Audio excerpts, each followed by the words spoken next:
क्या आपने कभी ये सोचा है कि क्रिकेट के खेल में एक गेंदबाज गेंद क्यों डालता है?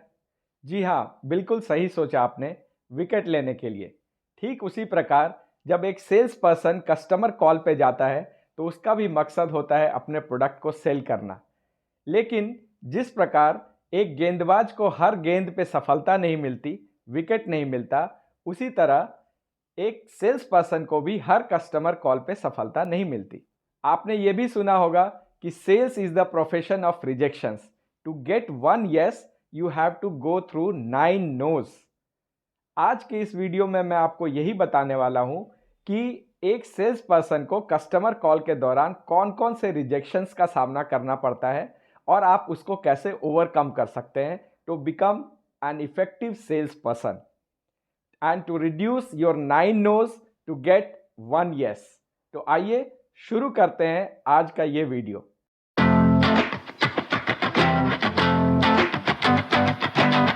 आज मैं आपको सेल्स प्रोसेस के दौरान कस्टमर्स द्वारा बोले जाने वाले 5 सबसे कॉमन रिजेक्शंस या नोज के बारे में बताने वाला हूं। उनमें सबसे कॉमन है नो नीड, मुझे इस प्रोडक्ट की आवश्यकता नहीं है। जब भी आपको कस्टमर ये बोले, आपको परेशान होने की बिल्कुल ज़रूरत नहीं है। आप सबसे पहले ये एनालाइज करें कि आप जो सॉल्यूशन अपने प्रोडक्ट के द्वारा कस्टमर के लिए लेके गए हैं, क्या उसके ऑल्टरनेट में कस्टमर कोई प्रोडक्ट यूज़ कर रहा है? यदि कस्टमर कोई प्रोडक्ट यूज़ नहीं कर रहा है, ये आपके लिए सबसे बड़ी अपॉर्चुनिटी है। अगर कस्टमर कोई प्रोडक्ट पहले से यूज़ कर रहा है, जिस तरह का सॉल्यूशन आप लेके गए हैं, तो आपको कस्टमर की बात सुननी है, उसको एनालाइज करना है और आपको बताना है कि आपका प्रोडक्ट उन गैप्स को कैसे फुलफिल कर सकता है जो कि कस्टमर के एग्जिस्टिंग प्रोडक्ट में आप देख पा रहे हो।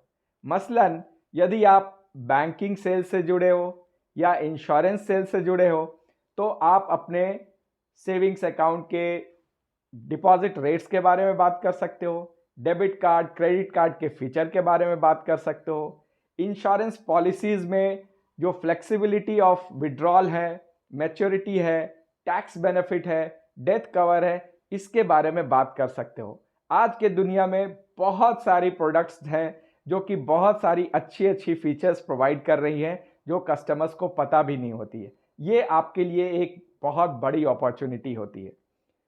तीसरा सिचुएशन ये हो सकता है कि कस्टमर ऑलरेडी प्रोडक्ट यूज़ कर रहा है जो आपके सॉल्यूशन से बेहतर है। वहाँ पे आप उसको बिल्कुल भी काउंटर ना करें, आप उसको अप्रिशिएट करें और आप बताएं कि आपका प्रोडक्ट जो आप यूज़ कर रहे हो वो बहुत बढ़िया है और आप उसके साथ कंटिन्यू करें।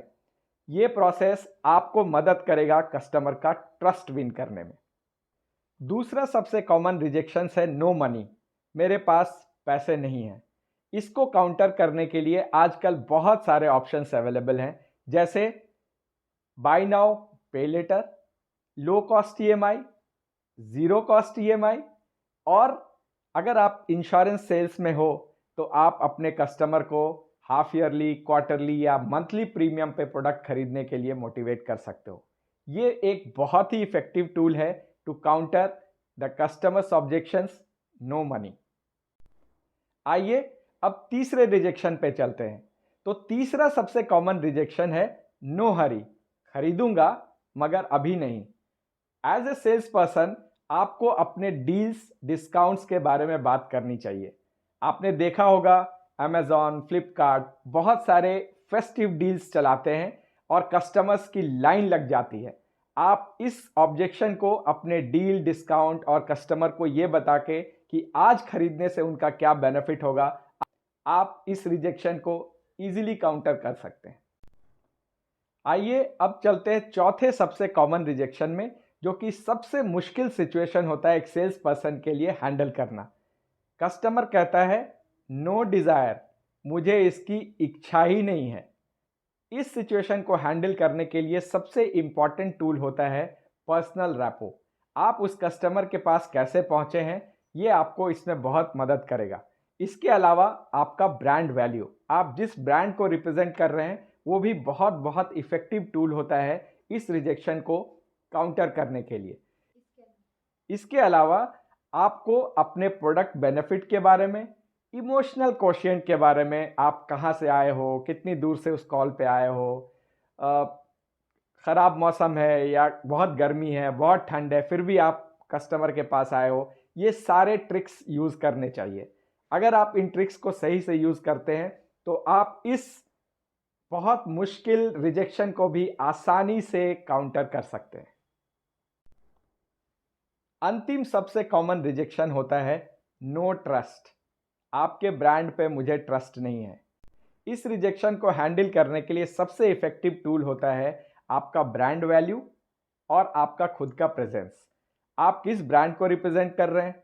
आप अगर किसी स्टोर से आए हैं, किसी ब्रांच से आए हैं, किसी बैंक से आए हैं, किसी इंश्योरेंस कंपनी से आए हैं, किसी एफएमसीजी कंपनी से आए हैं, तो आपकी स्टोर कहाँ पे है, आपकी ब्रांच कहाँ पे है, आप कस्टमर को उसके बारे में बताएं। ये आपको बहुत मदद करेगा कस्टमर के साथ कनेक्ट होने में और अपना ब्रांड वैल्यू बिल्ड करने में, कस्टमर का ट्रस्ट विन करने में। अगर आप किसी रेफरेंस के थ्रू वहां पहुंचे हैं तो आप अपने कस्टमर को उस रेफरेंस पे जो आपने पिछली सेल करी थी उनका जो अच्छा एक्सपीरियंस है या आपके प्रोडक्ट के अच्छे एक्सपीरियंस के बारे में उनको बताएं और आप इस रेफरेंस के थ्रू कस्टमर का ट्रस्ट विन कर सकते हैं। To conclude, before you go for a sale, अगर आप किसी भी सेल्स कॉल पे जा रहे हैं तो अपने आप को इन 5 मोस्ट कॉमन रिजेक्शंस को हैंडल करने के लिए जरूर प्रिपेयर करें। वो क्या है? No need, no money, no hurry, no desire, no trust. अगर आपने इन 5 कॉमन रिजेक्शंस को हैंडल करने में महारत हासिल कर ली तो आप अपने नोज को कम कर सकते हो और आपका यस इंक्रीज होता चला जाएगा कॉल आफ्टर कॉल। अगर आपको आज के हमारी ये टिप्स इंफॉर्मेटिव लगे तो उसे यूज करें और हो जाए तैयार हर बॉल पे विकेट लेने के लिए। अगर आपको ये वीडियो पसंद आया हो तो इसे लाइक करें और अपने जैसे अपने दोस्तों के साथ शेयर करें ताकि उनको भी इसका बेनिफिट मिल सके। और हाँ, इस तरह के और भी इंफॉर्मेटिव वीडियोस के लिए हमारे चैनल को सब्सक्राइब करना ना भूलें। Thank you very much. जय हिंद।